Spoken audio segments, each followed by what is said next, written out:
A single folded note tucked inside a donated winter coat stopped one of the country's most powerful CEOs in her tracks. She had spent years believing that money could solve almost every problem, yet the handwritten words from a stranger shattered the walls around her heart in a way no business deal ever had. Sometimes the greatest act of charity is not giving away what you have, but reminding someone that they are still worthy of hope. If you believe in kindness, forgiveness, hope, and second chances, please like this video, leave a comment, share it with someone who needs encouragement, and subscribe to our channel to become part of our growing community. Every Saturday morning, Rowan Mercer loaded his aging pickup truck with donated clothes, canned food, blankets, and children's books before driving across the city with his 8-year-old daughter, Clara.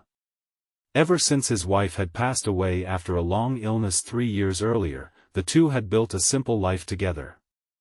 Rowan worked as a school maintenance technician during the week, and every weekend he dedicated his free time to helping families who had fallen on difficult times. He never posted pictures online or asked for recognition.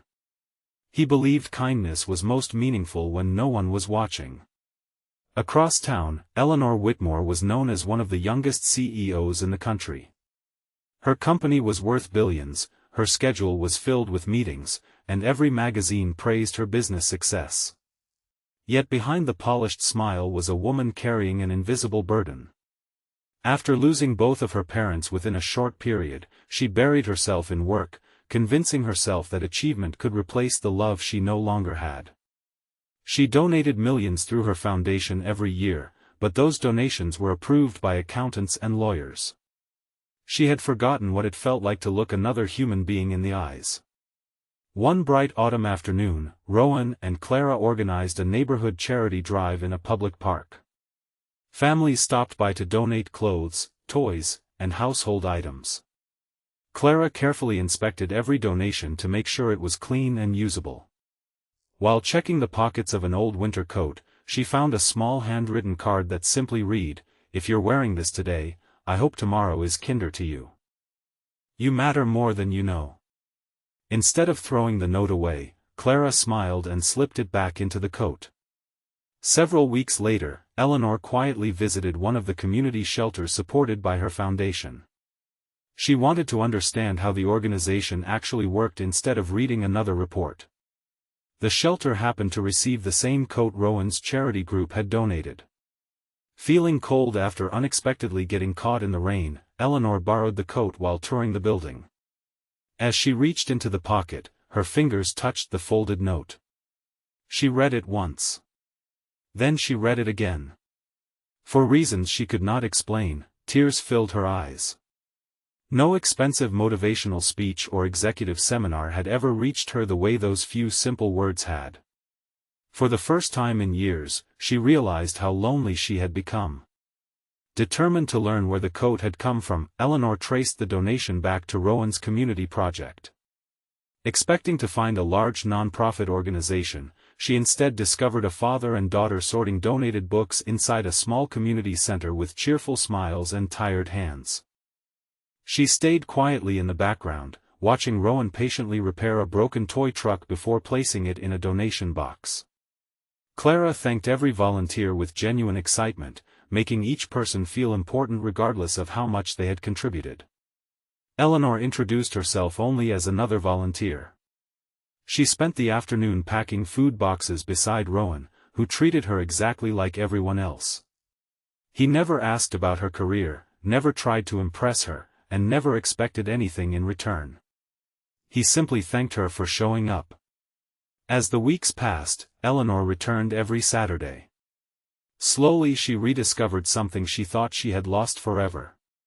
She laughed with children decorating backpacks for school. She listened to elderly volunteers share stories from their youth. She watched Rowan comfort struggling parents without making them feel ashamed. One afternoon she finally admitted who she really was. The room fell silent. Some volunteers looked surprised, while others looked nervous. Rowan simply smiled and thanked her for spending time with them instead of hiding behind her title. That single sentence stayed with Eleanor long after she drove home. Inspired by Rowan's example, she transformed the culture of her company. Instead of measuring success only through profits, employees were encouraged to volunteer during paid work hours. Executives regularly visited local charities, not for publicity, but to understand the people they served. The company launched programs that offered struggling parents flexible schedules and emergency financial assistance.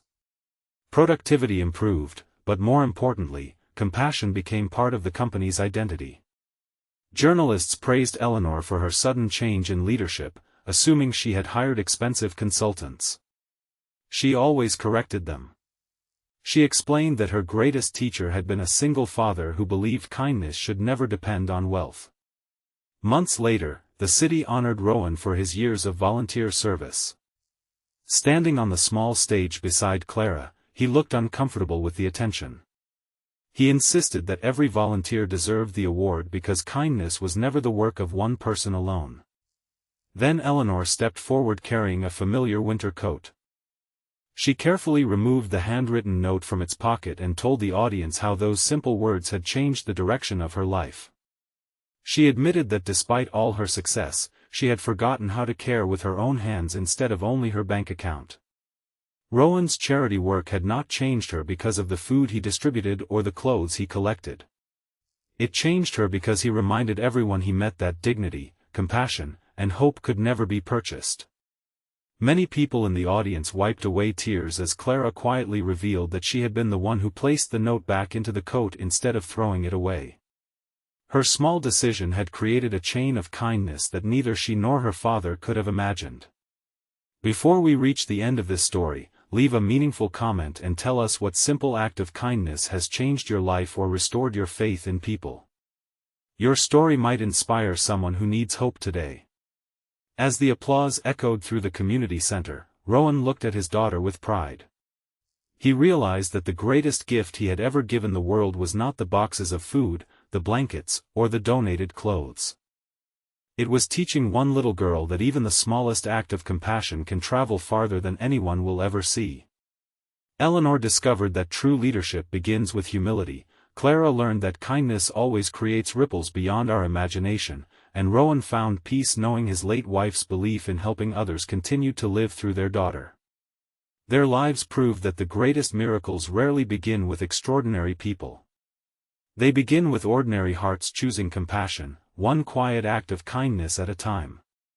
If this story touched your heart, please like this video, leave a meaningful comment, share it with someone who needs hope today, and subscribe to our channel so you never miss another emotional journey. If you'd like, I can also write a 1,500 word or 2,000 word version with even more emotional twists and cinematic storytelling.